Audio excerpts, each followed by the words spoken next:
Here we come to you again with another video from Alona's Cooking and Homesteading series, and we have been raising chicks, many batches now.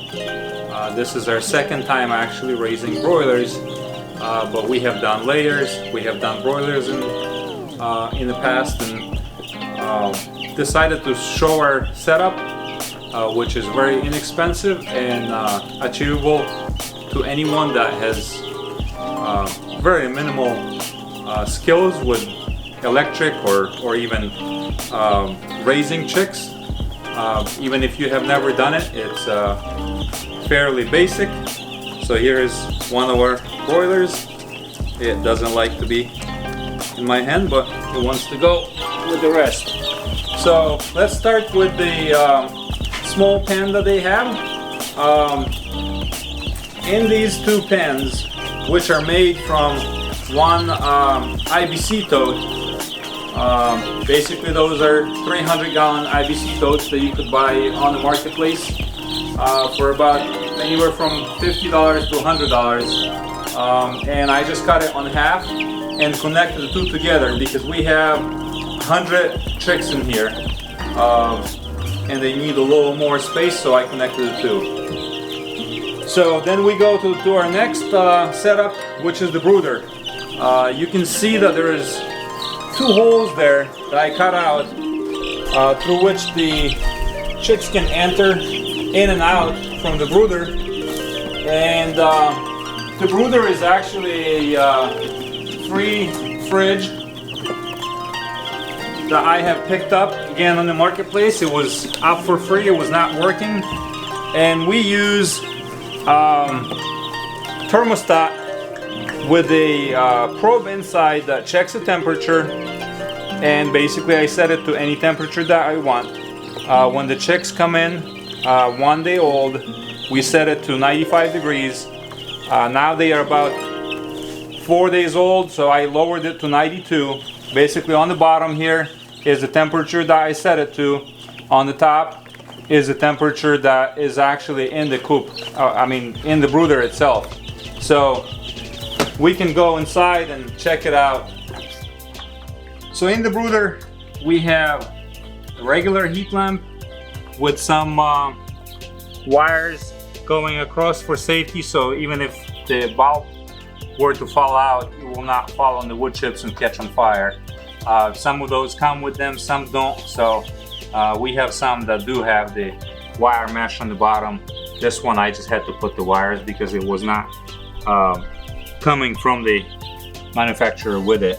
So basically what I did, I removed the separation wall from freezer to the fridge side, removed everything from the inside, and covered it with rubber. You could cover it with different things, but basically just to cover it so there is no foam that they can pack on. I put a fan in here. It's just 110 volt fan, regular small fan that is used in a lot of electronics. This one actually came from a server rack cabinet that I was using for a different project. So fan is supposed to move the air around while the lamp is heating the brooder. So at this point it's on because I opened the cover and the temperature dropped down to below 5 degrees below the set temperature that I have set it to. And the fan is moving the temperature so there is no stale air in the brooder. And I usually air it out. Open the lid at least a couple of times a day just to put fresh bedding. Just put some.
we need that many.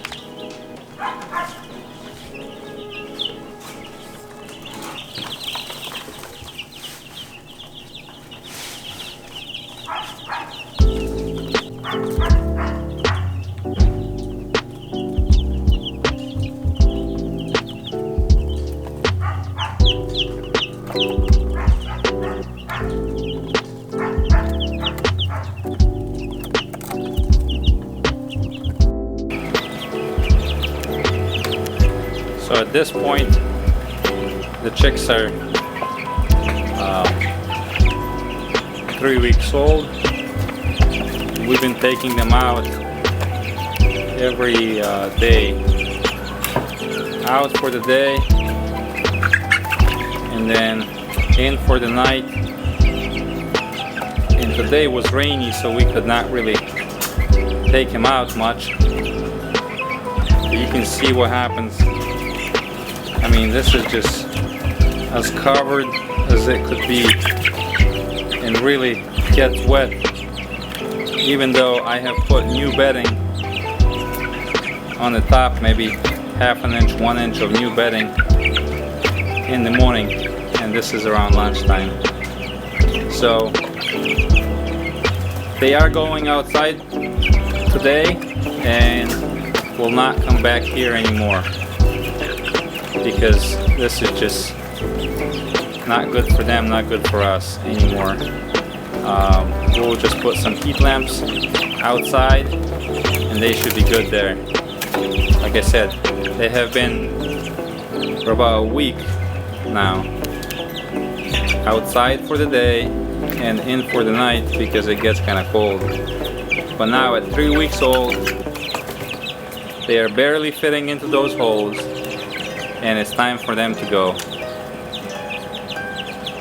There's some of them here in the brooder, but the brooder does not turn on almost at any time. Whenever you close the covers and they come in, at 2-3 weeks old, they heat up the brooders with their bodies and it's not turning on.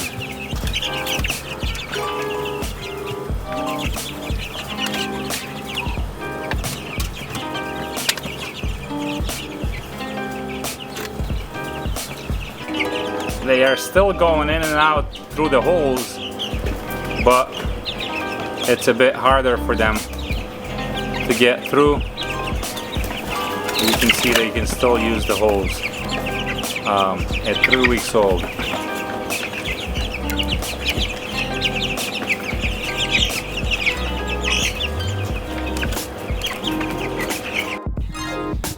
So this is our outdoor setup, and it's a similar one to what a lot of people use. We just use the door on the side.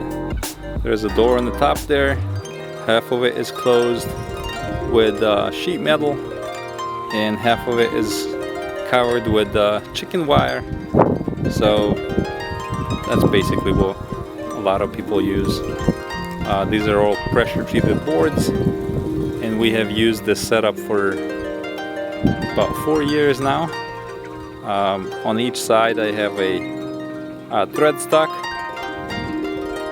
where we can bolt tires on if we have to move it far away. So basically you can see the thread stock over here. We can just put the tire on and use another washer and bolt to keep it on. The chicks really enjoy it on the grass,